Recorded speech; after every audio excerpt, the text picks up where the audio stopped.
ప్రభు యొక్క ఘనమైన నామాన్ని బట్టి ప్రతి ఒక్కరికి వందనాలు చెల్లిస్తున్నాను.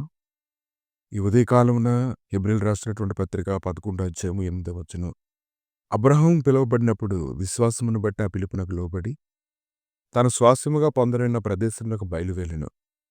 మరియు ఎక్కడికి వెళ్ళవలనది ఎరుగక బయలువెళ్ళెను. ఇది చాలా గొప్ప విషయం. తాను ఎక్కడికి వెళ్ళాలో అతనికి తెలియదు గాని అతడు వెళ్ళాడు. విశ్వాసమును బట్టి అతనితో ఆ వాగ్దానములకు సమాన వారసుడైన ఇస్సాకు, యాకోబు అనువారును గుడారములో నివసించుచు అన్యుల దేశంలో ఉన్నట్లు వాగ్దాన దేశంలో పరవాసులైరి. యాలి అనగా దేవుడు దేనికి శిల్పి నిర్మాణకుడై ఉన్నాడో పునాదులు గల ఆ పట్టణం కొరకు అబ్రహాము ఎదురుచూచుండెను. విశ్వాసమును బట్టి సారాయి వాగ్దానం చేసిన వాడు నమ్మదగిన వాడిని ఎంచుకొనెను గనుక తాను వయస్సు గద్దించిన దైనను గర్భం ధరించుటకు శక్తి పొందెను.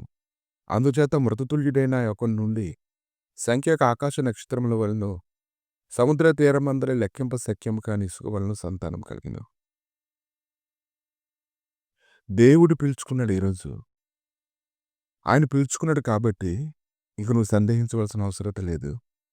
ఎందుకంటే ఆయన నడిపించడానికి శక్తిమంతుడే ఉన్నాడు, కృప చూపించడానికి శక్తిమంతుడే ఉన్నాడు. ఈరోజు నీ పరిస్థితులన్నింటినీ సమాప్తం చేయగలిగినటువంటి దేవుడు నీతో ఉన్నాడని నువ్వు గ్రహించుకోగలగాలి.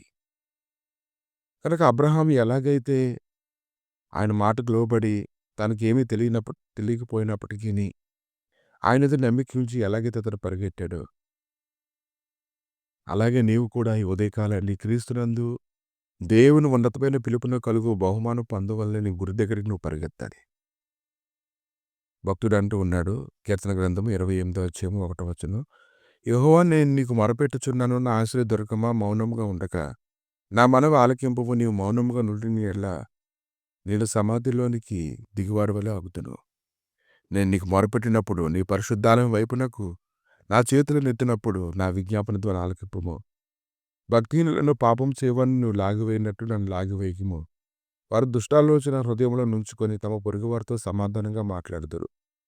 వారి క్రియలను బట్టి, వారి దుష్ట క్రియలను బట్టి వారికి ప్రతీకారం చేయువారు చేసిన పనిని బట్టి వారికి ప్రతీకారము చేయువారికి తగిన ప్రతిఫలమేమో. యెహోవా కార్యములను వారు లక్ష్యపెట్టరు, ఆయన హస్తకృత్యములను వారు లక్ష్యపెట్టరు. కావున వారిని వృద్ధిపరచుక నిర్మూలన చేయును. యెహోవా నా విజ్ఞాపనతో ఆలకించును, ఆయనకు స్తోత్రం కలుగునుగాక. యెహోవా నా ఆశ్రయము, నా కేడుము, నా హృదయం ఆయనది నమ్మికించును గనుక నాకు సహాయం కలిగను.